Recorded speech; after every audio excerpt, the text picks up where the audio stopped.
going to ask a few questions to Pietro first, and then we can open it up to the audience.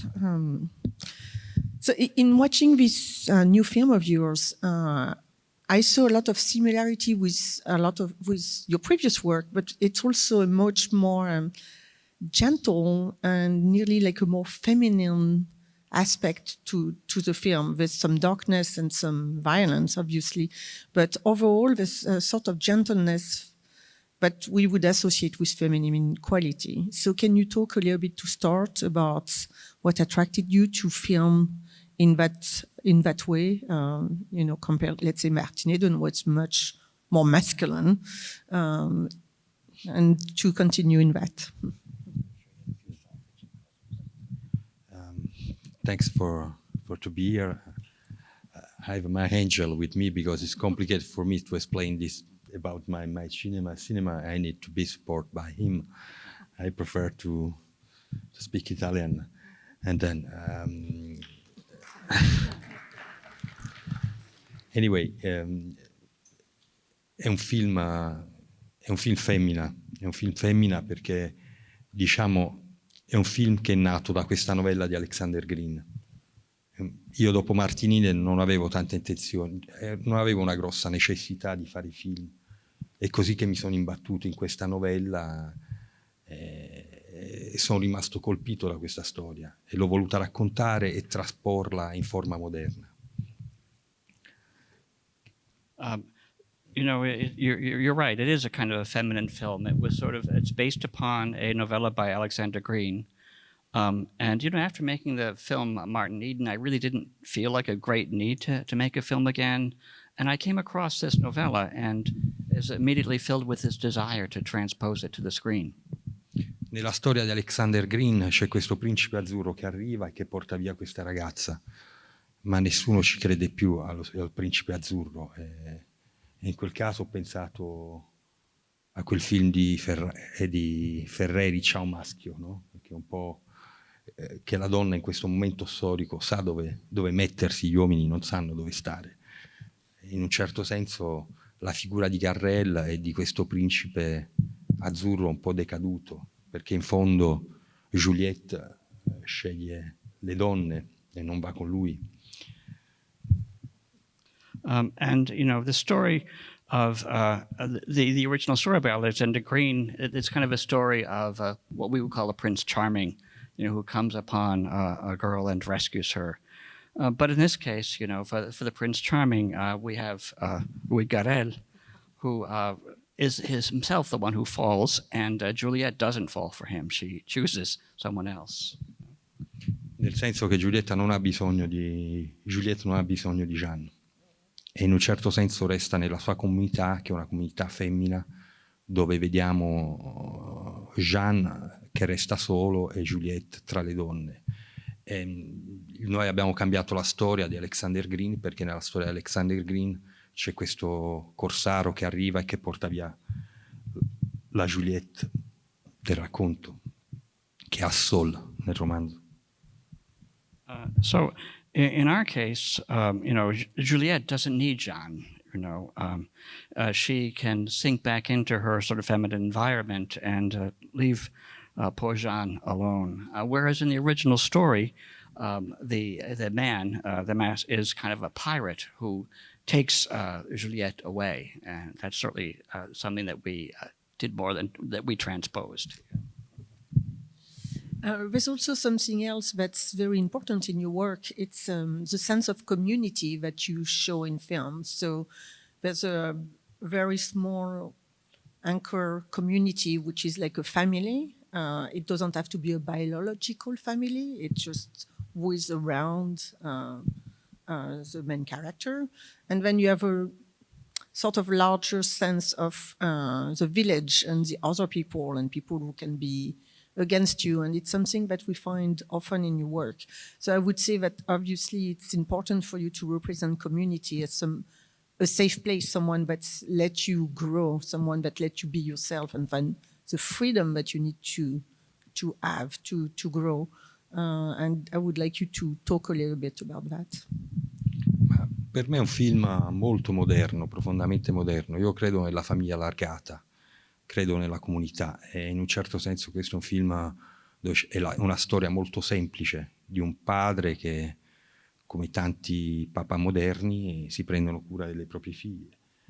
In un certo senso qui parliamo di una famiglia allargata, di una comunità di gente esclusa, perché in fondo Räphael che arriva in questo villaggio non è accettato nel villaggio, e allora viene accettato all'interno di questa fattoria dove si crea una comunità che è una comunità dove c'è una famiglia allargata, dove c'è la fattucchiera nella figura di Noemi e Adeline che si prende cura di questa bambina e che cresce questa bambina.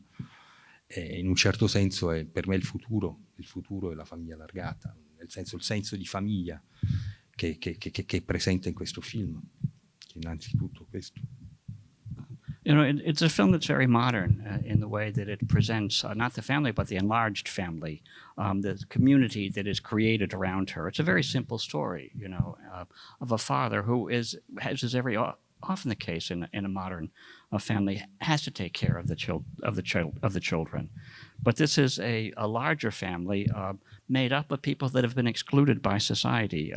We see that Räphael himself comes back to the village, but is never really accepted into it. And then in seeing, you know, the character played by Naomi, she also, you know, ends up taking care of this child who is not hers.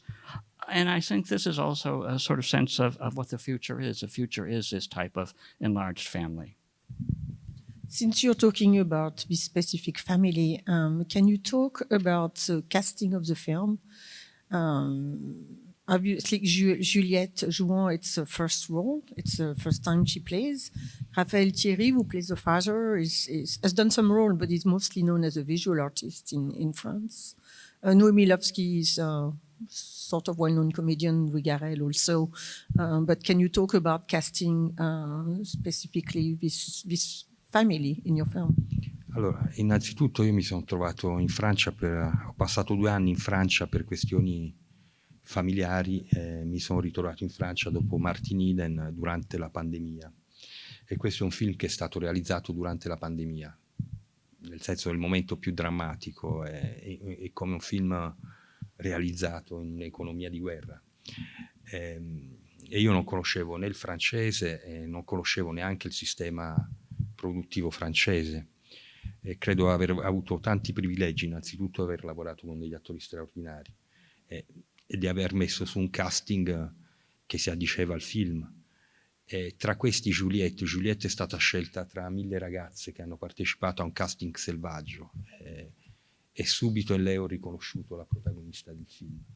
Juliette, quando ha partecipato al casting, aveva 19 anni, ora ne ha 21, e suonava, cantava, e subito sono rimasto colpito da questa ragazza che spero che continuerà a fare film, perché è una ragazza di gran talento, però rappresentava anche quella figura femminile che cercavo nella presenza di Juliette, che poi tra l'altro si chiama Juliette come il personaggio, la protagonista del film. Yes, you know, I found myself in France. I was in France for a couple of years for family reasons, and during a terrible period of the pandemic, you know, which is, and during, you know, really the most dramatic period of all, when we had to operate on a kind of wartime economy. And at the time, initially, I didn't know French or the French system of producing movies. And I had many privileges in making this film. The biggest privilege of all was in the actors that I was able to work with. Juliette was someone whom we found through an open call, kind of wild casting. More than 1,000 women applied, you know, auditioned for the part. And we immediately recognized her as just the right person to embody this character. And her name is also Juliette by chance. At the time, she was 19. Today, she's 21. And she played a musical instrument. She sang.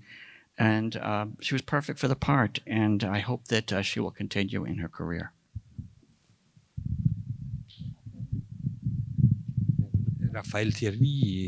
Riguardo a Räphael Terry, avevo bisogno di un personaggio che impersonificava Geppetto, perché in un certo senso lui è come Geppetto nel film, è la figura di Geppetto. Avevo incontrato tanti durante il casting, e Räphael è stato tra gli ultimi che sono riuscito che ho scelto, ma con Räphael Terry è durato pochissimo questo casting perché l'ho scelto dopo 5 minuti. Dopo 5 minuti ho capito che era il protagonista maschile, e lo stesso è stato per Noemi Lewowski, perché è stata un'attrice straordinaria, diciamo era la figura femminile fattucchiera, un po' strega all'interno di questa fattoria. Räphael Terry, I needed, for this character, I needed someone who would sort of personify Geppetto, Geppetto from Pinocchio. He was one of the last actors to audition for the part, but within 5 minutes, I knew that he was right for the male lead. Noemi Lewowski, she was great for this part of the woman there running the factory and being a little bit of a witch herself. There's also something that you continue doing, which is to, despite working in France in a French production, it's to work on film, to shoot on film with a lot of natural location and natural light, I believe. So do you think it's still possible to continue working in the style you like to work, even in a French production? Did that create difficulty? Or is it something that you must do? That's the way you work, and no matter what the production will say, you continue working on film? Allora, io credo che tra l'Italia e la Francia c'è una continuità territoriale, anche culturalmente, un cinema molto... Ci siamo sempre mischiati con i francesi, sia il cinema italiano con il cinema francese. Non c'è, nel senso, per me la Francia è la continuità territoriale dell'Italia, è l'Europa. Io credo nella grande Europa. Sono un europeista, immagino la grande Europa che va da Lisbona a Vladivostok. Per me è la grande Europa. Allora per me la Francia è Parigi dietro casa, forse perché mancano i limoni, ma per il resto questo è stato un film di transizione per me. È stato un film di transizione, un film che ho dedicato a mia figlia, ai grandi amori di ognuno di noi. Un film dedicato a tutte le figlie del mondo, e credo che Räphael rappresenti anche un po' il papà moderno, il papà che si prende, il padre che si prende cura di questa figlia che nasce così, che torna dalla guerra. In un certo senso è un film che ho sentito molto di transizione, è un film che noi siamo riusciti a sviluppare nell'arco di un anno e mezzo, che abbiamo scritto, sviluppato, girato e montato. Normalmente i film hanno una gestazione più lunga. I just see a great territorial and cultural continuity between Italy and France. I think our cinematic cultures are very much mixed together. I think of I'm a great Europeanist. I believe in the sort of greater Europe, and I could be in Paris like I could be in London. I see, maybe Paris is sort of like the city next door, but without the lemons. This was a kind of a transitional film for me, and it's a film dedicated to my daughter, and it's dedicated to really the daughters of the world. It's the great love that I have for my daughter, the great love we have for our daughters. And Räphael is the epitome, really, of the modern father, the father who is playing a greater parental role in caring for the daughter, in returning from the war, finding this daughter that he did not expect to find. It's a transitional film also in the time that I was able to make it. It was only 1.5 years from the writing of the film to the shooting of the film to the editing of the film. And normally this is a process that takes place over a much longer period of time. But I meant working on shooting in film, pellicola. Sì, io giro in pellicola, ho sempre girato in pellicola, ma non sono contrario al digitale. Preferisco i tempi della pellicola. I did do it on film. I have nothing against digital, but I do prefer working on film. Ma ho realizzato anche film con pellicole scadute, nel senso perché mi piace la pellicola, mi piace lo sviluppo, perché sono direttore della fotografia anch'io. But I've even worked with expired film. because I'm just a real lover of film, and a real believer in the whole development process. You know, I'm coming also from a photographic background. You're an artisan of pellicule. We have time for 1 or 2 questions. So if you want to raise your hand, we'll try to point at you. And let's start with the lights. But I think there's someone waving here. So, yes, sir, with the great jacket. Yes, you.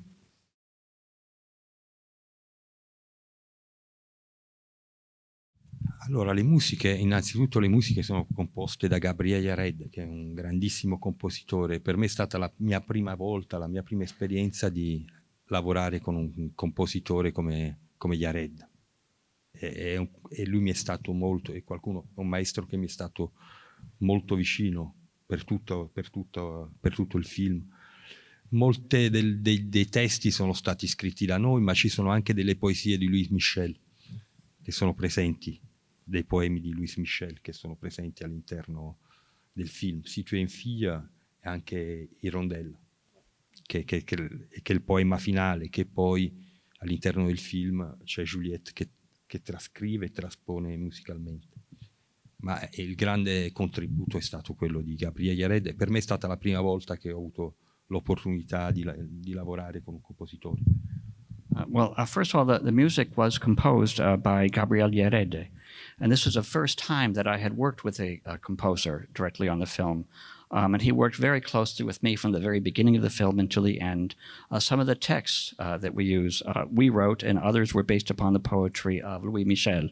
And then the final, l'ultima poesia di Juliette Hirondelle was instead by Hirondelle.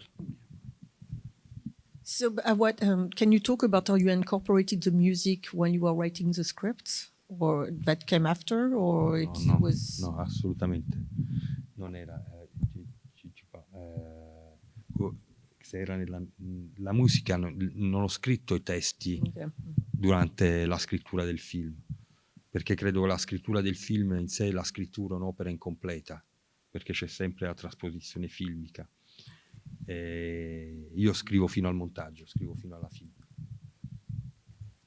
No, it wasn't written into the screenplay. I think that the screenwriting itself is a very incomplete process, which then continues into the transposition to film itself. And I keep on writing and screenwriting into the editing process.